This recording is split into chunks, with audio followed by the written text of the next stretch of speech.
Devaraj sir கிட்ட பேச வச்சு அவர் என்ன சொன்னாருன்னா அது 1000க்கு மேல போயிருக்கு அப்படிங்கிற மாதிரி சொன்னாரு. 1000க்கு மேல எங்க போயிருக்கு? எங்கேயும் நிறைய கால்ஸ் போயிருக்கான். பெங்களூருக்கு உள்ள லோக்கல் கால்ஸ் எவ்வளோ யார் யாருக்கோ எல்லாம் போயிருக்கான். நிறைய பேரும் கால் பண்ணிருக்காங்களாம். அதே மாதிரி அவங்க குடும்பத்துல இருக்கிறவங்க அத்தனை பேரும் என்ன எச்சரிச்சாங்க. உனக்காக நாங்க எல்லாரும் வேண்டிக்கிறோம், உனக்கு எதுவும் ஆயிடக்கூடாதுன்னு நீங்க இருந்து போயிடுங்க, யாருக்கிட்டையும் பேசிக்காதீங்க இது விஷயமா அப்படின்னு சொல்லி சொன்னாங்க. ஆனா ஏன் எல்லாரும் என்ன எச்சரித்தாங்க, இந்த பையன் ஏன் அந்த ஏரியா விட்டு கிளம்பி போங்கன்னு சொன்னான்னு எனக்கு தெரியல. அவன் சொன்ன அடுத்த நிமிஷமே நான் அந்த ரூம என்னோட இது எல்லாத்தையும் காலி பண்ணிட்டு நான் எங்க வானகரத்துக்கு போயிட்டேன். வானகரத்துல இருந்த விஷயமும் எப்படியோ தெரிஞ்சுக்கிட்டாங்க. என்ன எப்படியோ வர வைக்கணும்னு சொல்லி ஒரு அதான் சொன்னேன் இல்லையா, என்ன ஃபாலோ பண்ணாங்க. அதுக்கப்புறம் அங்க வந்தாங்க, ராமச்சந்திர ஹாஸ்பிட்டலுக்கு நான் போனேன், அங்கெல்லாம் என்ன ஃபாலோ பண்ணிட்டு வந்தாங்க அப்படின்ட்டு. பட் இது நான் திரும்பவும் போலீஸ் போன் பண்ணி என்ன யாரோ ஃபாலோ பண்றாங்கன்னு சொல்லி கருணாகரன் போன் பண்ணி சொன்னேன். அவர் அப்படிலாம் இல்ல, உங்களை யாருக்குமே தெரியாது, உங்க பேர் யாருக்குமே தெரியாது, நாங்க யாருக்கிட்டையும் உங்களை பத்தி எதுவும் சொல்லிக்கல, அதனால உங்களுக்கு அந்த மாதிரி பிரச்சனைகள்லாம் எதுவும் வராது, நீங்க தைரியமா இருந்தேன்னு அவரும் சொன்னாரு, தேவராஜும் சொன்னாரு. ஆனா எனக்கு என்னமோ அப்படி தோணல. திரும்ப ஒருவேளை நான் தைரியமா வீட்டை விட்டு வெளியில வந்தாதான் என்ன வெட்ட முடியும்னு நினைச்சுட்டு திரும்ப என்ன வெளியில வர வைக்கிறதுக்காக அப்படி எதுவும் சொன்னாங்களா என்னன்னு எனக்கு தெரியல. இன்னும் இந்த பொண்ணுக்கு வெட்டினாங்க, அந்த பொண்ணு எல்லாத்தையும் கொடுத்துருக்கு, அப்புறம் எதுக்கு இந்த பொண்ணு இன்னமும் ஏன் கலவரத்தை பண்ணணும் இது பண்ணணும், அப்ப இன்னும் ஸ்டாப் ஆகாது போல இந்த பிரச்சனை. திரும்ப ஏதாவது யாரையாவது வெட்டுவாங்க, யாரையாவது பிரச்சனை பண்ணுவாங்க, திரும்ப பிரச்சனையும் கொண்டு வரணும்னு நினைக்கிறாங்க போல. பட் ஆனா இதுல போலீஸ் ஏன் மறைக்கணும், போலீஸ் அட்லீஸ்ட். ஆனா போலீஸும் பயந்தாங்க. ஆக்சுவலி இது போலீஸ் ஃபர்ஸ்ட் டைம் வந்து என்னன்னா ஒரு முஸ்லீம் தான் இதை செஞ்சிருக்கணும் அப்படின்னாங்க. அதுக்கப்புறம் அவங்க அப்படியே அதை சைலண்ட் ஆக்கிட்டாங்க. போலீஸ் சைடும் தெரியல எதுவும் காமிச்சுக்காம அப்படியே அவங்க சைலண்ட் ஆனாங்க.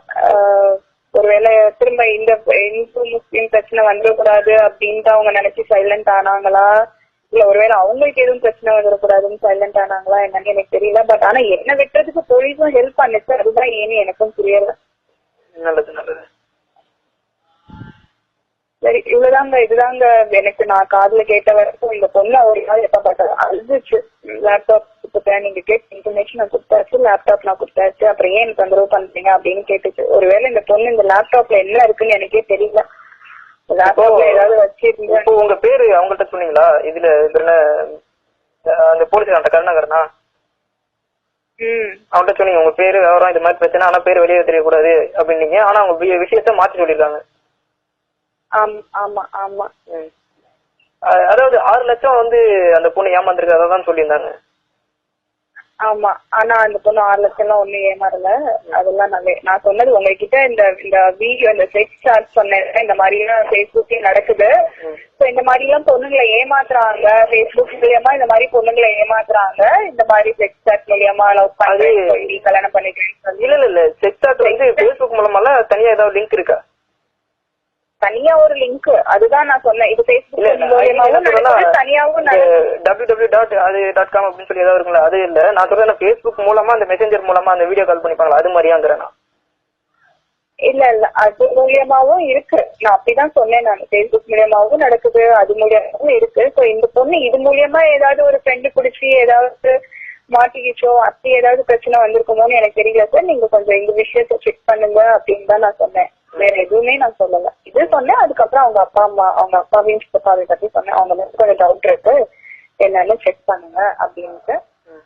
இவ்வளவுதான் சொன்னேன் நான். அந்த அப்புறம் ஒரு தடவை அழுகதாகவும் லேப்டாப்பை தான் கொடுத்துட்டேனே, அப்புறம் ஏன் வந்து என்ன டிஸ்டர்ப் பண்றீங்க அப்படின்னு சொன்னதையும் சொன்னேன் நான். இவ்வளவு நான் சொன்னேன். இது மேல எதுவும் சொல்றதுக்கு எதுவுமே இல்லை. இவ்வளவுதான் இந்த அவர்கிட்ட நான் சொன்னேன்.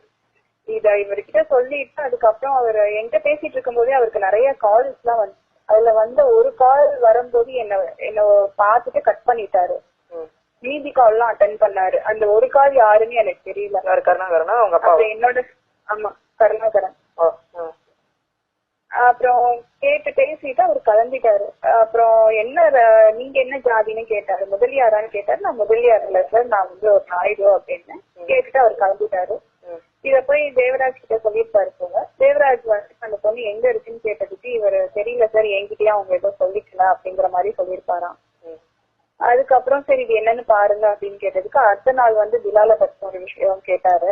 நான் வந்து எனக்கு தெரியல சார், அந்த அவங்க அப்பா ஒரு மாசமா இந்த பொண்ணு பேசல. இது வந்து லவ் பிரச்சனை எல்லாம் இல்ல, இது வேற ஏதோ ஒரு விஷயம் அந்த லேப்டாப்ல இருக்கு. அது மட்டும் இல்லாம இந்த பொண்ணு பெங்களூர்ல இருக்கும்போது ஸ்விஸ் பேங்க்கான தேவையான ப்ராஜெக்ட் இந்த பொண்ணு பண்ணிட்டு இருந்தா. அப்ப பண்ணிட்டு இருந்த சமயத்துல இந்த பொண்ணை வந்து டேட்டா பேஸ் எடுக்க சொல்லியிருக்காங்க. என்ன டேட்டா பேஸ் எடுக்க சொன்னாங்க, ஏது எடுக்க சொன்னாங்கன்னு எனக்கு தெரியல. இத வந்து என்ன பண்ணிருக்காங்க, அங்க இருந்து எடுத்து கொடுத்து எதுலயோ ஒண்ணு மாட்டிட்டு இருக்கு இருந்திருக்கா இந்த டேட்டா பேஸ் விஷயம். ஏன்னா இவ வந்து படிச்சது ஆரோக்கிய டிபிஏ. இது வந்து அவங்க அவங்க அப்பாவோட டீம்ல யாரும் சொன்னாங்களா இல்ல இந்த பையனோட சைட்ல இருந்து சொன்னாங்களாங்கிற விஷயம் எனக்கு தெரியல. பட் ஆனா பிரச்சனை அவங்க அப்பா அந்த இயக்கத்துக்கு இருந்தவங்கதான். இதுதான் அந்த பொண்ணுக்கு நடந்த பிரச்சனை.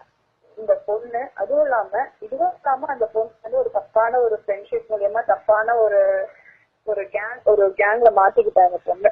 அதை விட்டு மீண்டு எப்படி வர்றது இந்த பொண்ணு தெரியாம ஒரு ஒரு எப்படி வரது, யார்கிட்ட சொல்றது, யார்கிட்ட சொன்னா தப்ப முடியுங்கிறது தெரியாம இருக்கு. இது பிலாலுக்கும் தெரியும். பிலாலுக்கு தெரிஞ்சது, பிலாலையும் அடுத்தது வந்து சாத்திய போட்டுட்டு அடுத்தது பிலால்ல போடணும்ன்ற ஒரு இன்டென்ஷனும் அவங்களுக்கு இருந்திருக்கு. ஏன்னா பிலாலுக்கும் விஷயம் தெரியும்.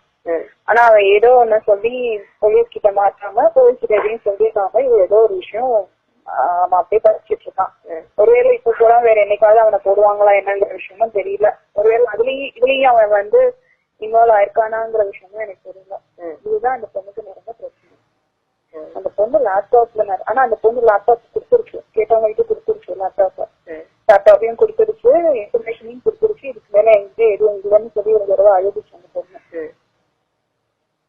இதுதான் அந்த பொண்ணுக்கு நடந்த பிரச்சனைகள். இந்த மூலியமாதான் அந்த பொண்ணுக்கு ஏதோ ஒரு பிரச்சனை வந்திருக்கு.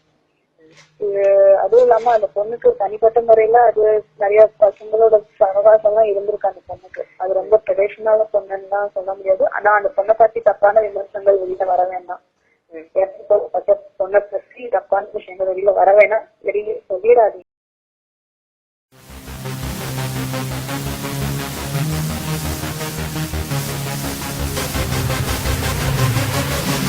Yeah.